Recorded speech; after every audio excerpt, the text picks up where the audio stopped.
Pedagang akui penghasilan berbeda antara dalam dan luar gedung Pasar Mardika. Pasca relokasi pedagang ke gedung Pasar Mardika, sejumlah pedagang mengaku mengalami penurunan pendapatan yang cukup signifikan dibandingkan sebelum relokasi dilakukan. Berdasarkan pantauan dan hasil wawancara DMS, di dalam kompleks Pasar Mardika, salah satu pedagang sayur mayur, Ibu Nita, mengungkapkan bahwa sejak berjualan di dalam gedung pasar, pendapatannya menurun hingga 70% dari biasanya. Menurutnya, penurunan tersebut disebabkan oleh berkurangnya jumlah pembeli yang masuk ke dalam gedung pasar.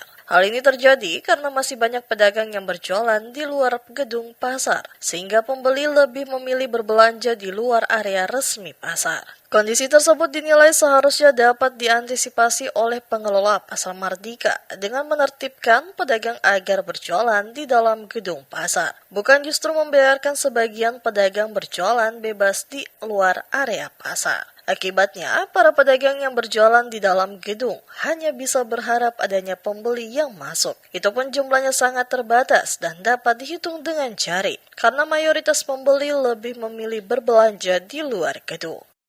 Jadi selisih berapa ibu dapat yang di dalam tiap hari? 70%. Perbandingan yang di luar ya. Di luar lebih meningkat ya. Karena kan semua pembeli kan di luar, otomatis kan para pedagang semua di luar, otomatis kan pembeli juga ikut di luar. Tapi kalau semua masuk di dalam, otomatis pembelinya juga masuk.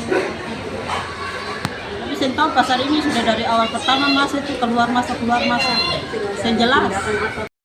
Sementara itu, Ibu Wanaya, pedagang yang berjualan di luar gedung Pasar Mardika, mengaku pendapatannya relatif lebih baik dibandingkan jika harus berjualan di dalam gedung pasar. Namun demikian, ia mengaku penghasilannya saat ini masih belum sebaik sebelum relokasi dilakukan. Ia menjelaskan bahwa saat berjualan di bahu jalan sepanjang Pantai Mardika sebelum relokasi, pendapatan yang diperoleh tergolong tinggi dibandingkan kondisi saat ini. Untuk di luar berapa kira-kira pendapatan? Tergantung jual lah. Kalau 50 ada.